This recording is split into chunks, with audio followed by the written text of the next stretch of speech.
E o presidente Michel Temer está insatisfeito também com o presidente da Câmara, Rodrigo Maia. Isso porque Maia assumiu uma postura de neutralidade em relação à denúncia contra o presidente feita pela Procuradoria-Geral da República.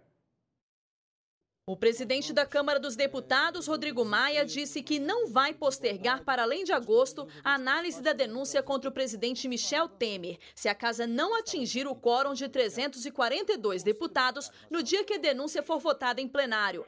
Maia diz isso porque o governo espera retardar a votação em plenário até setembro, porque não teria quórum para alcançar uma vitória caso a votação acontecesse ainda neste mês. Maia disse que os deputados que não estiverem presentes vão levar falta. Se não houver quórum no dia da votação, marcada para 2 de agosto, a votação vai ser pautada novamente no mesmo mês, até que o quórum seja atingido, contrariando a vontade do governo. Temer está insatisfeito com a postura de neutralidade de Rodrigo Maia em relação à denúncia. A base aliada esperava que ele fosse firme e assumisse uma postura unida com o governo. Maia não esconde de interlocutores que desconfia de estar sendo monitorado pelo governo. Por isso, tem intensificado os cuidados em relação à sua agenda e no encontro com os políticos.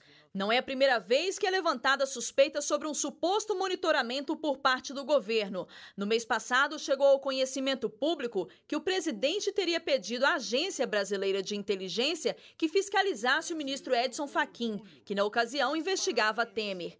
A ministra Carmen Lúcia e o presidente da Ordem dos Advogados do Brasil, Cláudio Lamáquia, chegaram a manifestar profunda insatisfação em relação às especulações. Em nota, o Planalto negou as acusações de monitoramento do ministro Fachin. Aqui dentro do estúdio estou recebendo Carlos Eduardo Reis, filósofo, educador, um analista social que vem ao jornal conversar com a gente. Professor Carlos, muito obrigado pela companhia outra vez. Boa noite. Boa noite, eu que agradeço. Professor, a gente quando fala sobre violência tem aquela frase já famosa que diz assim, será que o mundo está pior ou a cobertura da imprensa melhorou?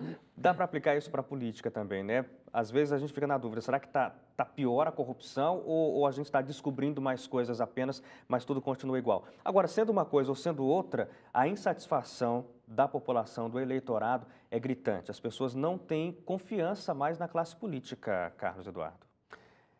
É importante nós observarmos e ver que realmente hoje a tecnologia possibilitou, né, com que as informações circulassem e chegasse, não é, às pessoas de forma mais fácil e ágil. Isso realmente fez também com que todas as instituições elas também se tornassem mais suscetíveis a esse processo. Quando nós olhamos o caso da corrupção no Brasil, eu acredito que o que vem acontecendo é realmente assim, a forma com que as forças políticas elas estão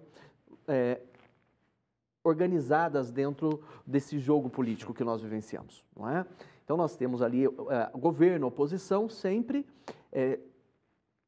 entre eles ali apresentando acusações uns contra os outros. E isso realmente vem gerando essa desconfiança. Ao invés de nós reforçarmos o conceito e fortificarmos o conceito de democracia, que querendo ou não, dentro da nossa história, ela ainda é recente, principalmente após o período do governo militar, não é? Nós não conseguimos fortificar esse processo democrático devido a esse jogo, que é muito mais um jogo, de repente, de uma classe do que propriamente um jogo que envolva a sociedade em vista da melhoria do país. Então, o que nós podemos perceber agora é exatamente às vésperas de um ano eleitoral que o posicionamento dessas forças políticas, principalmente aqueles que hoje exercem o poder dado pelo povo, eles começam ali a buscar a melhor localização de forma a atender aos seus interesses ou os interesses daqueles que estão, de certa forma, fazendo com que eles se mantenham no poder. Agora, isso é um problema, não é, Carlos? Porque a política é necessária para a vida em sociedade.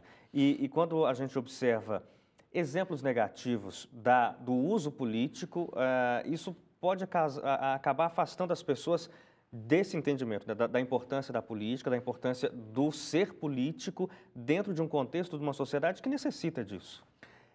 Primeiro, nós temos que, acho que, definir o que é poder, né? Nós temos que entender que exercer um poder político, ele nada mais é do que exercer a condição de tomar decisões em prol da grande maioria.